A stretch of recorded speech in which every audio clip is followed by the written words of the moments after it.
বিরিয়ানি খেতে খেতে না সত্যি আমার অবস্থা খুবই খারাপ হয়ে যাচ্ছে।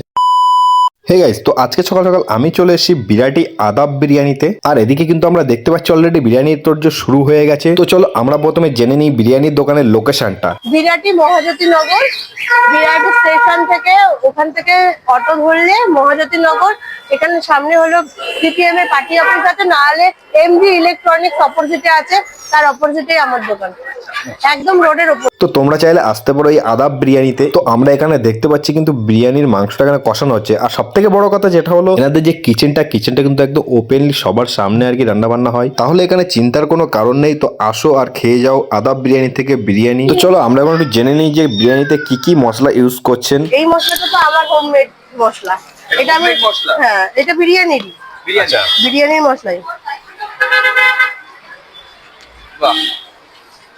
তারপরে যা যা যায় বাকি যা যা যায় সব এখানে আছে। হ্যাঁ, গোলাপ জল, কেওড়া জল, গোলাপ ফুলের পাপড়ি, গোলাপ ফুলের পাপড়ি হয়ে যাচ্ছে। হ্যাঁ, এই যে গোলাপ ফুলের পাপড়ির সঙ্গে আমি তো একটু ব্যারাকপুর স্টাইলে গোলাপ ফুলের পাপড়ির সঙ্গে পেঁয়াজ বেরেস্তা একসঙ্গে ম্যাচ করা থাকে, এটাকে ক্র্যাশ করে দিই। আর বিরিয়ানি তো ব্যারাকপুর স্টাইলে হচ্ছে। হ্যাঁ, আজকে খেয়ে দেখো না, রিভিউ তো তারপরে তো তোমরা দেবেই। একদম একদম। এখন পেঁয়াজ বেরেস্তা আছে, ওই চলে গেল ঘি। এটা খোয়া কি দিচ্ছে না, খালি উল্টো পাল্টা ভাজবো। একদম কেশরের জল চলে গেল, আবার কিছু চলে গেল একেবারে। তো মোটামুটি আমরা কিন্তু এখন দেখতে পাচ্ছি যে বিরিয়ানি রেডি হয়ে গেছে। আর এখানে বিরিয়ানিটা চলে গেছে দমে। আর কিছুক্ষণ ওয়েট করার পরে আমরা কিন্তু দেখতে পাচ্ছি যে বিরিয়ানির হাঁড়ি কিন্তু একেবারে খুলে গেছে। আর এখানে চলে গেছে ঘি। তো আমরা কিন্তু একবার শুরু থেকে শেষ পর্যন্ত বিরিয়ানি তৈরি দেখলাম। তো চলো এবার একটু খেয়ে দেখি কেমন হয়েছে বিরিয়ানিটা। এখানে আমি এখন নিয়ে নিয়েছি আদাব বিরিয়ানি থেকে 1 প্লেট বিরিয়ানি। তো দেখতেই পাচ্ছ এখানে আমাকে দিয়ে দিয়েছে কত বড় সাইজ একটা চিকেন লেগ পিস। তো পিসটা 170 থেকে 80 গ্রাম হবে হয়তো। আর এখানে দেখতে বিগ সাইজ এক বড় আলু, রাইসের কোয়ালিটি একদম বেটারই আছে। তো চলো আমি একটু আলুটাকে প্রথমে ভেঙে দেখাই দিই কতটা সফট হয়েছে। এই দেখো হাত দিতে মানে ভেঙে একদম উড়িয়ে যাচ্ছে। তো চলো এখন কথা তো অনেক হলো, এখন বিরিয়ানিটা খেয়ে ট্রাই করে দেখি কেমন হয়েছে।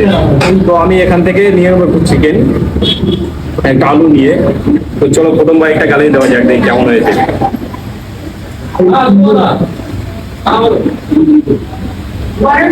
ঠিকঠাকই লাগছে।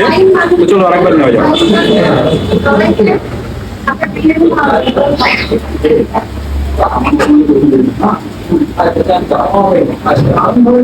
ভাষায় বলতে পারবো না, বিরিয়ানিটা এত সুন্দর হয়েছে। ঠিক আছে, তো তোমরা যারা যারা এখনো আসোনি আদাব বিরিয়ানিতে, তো আমি একটা কথা বলবো, একবার হলো এসে ট্রাই করে দেখো। যারা এসেছো তারা অবশ্যই কমেন্টে বলবে কেমন হয়েছে, কেমন খেতে। এখানে দেখতে পাচ্ছ তার সঙ্গে দিয়ে দিয়েছে চাটনি, আর এখানে শসাও দিয়ে দিয়েছে। তো জাস্ট কোয়ান্টিটিটা অসাধারণ ছিল। সো তোমরা যারা যারা এখনো আদাব বিরিয়ানিতে আসোনি তো একবার হলে এসো, আশা করে বলতে পারি ভালো লাগবে। যারা খেয়েছো তারা অবশ্যই কমেন্টে বলে যেও যে বিরিয়ানিটা কেমন ছিল। তো আজকের এই ভিডিওটা ছিল এই পর্যন্ত। তোমাদের সঙ্গে আবারও দেখা হবে নতুন কোনো ভিডিও নিয়ে।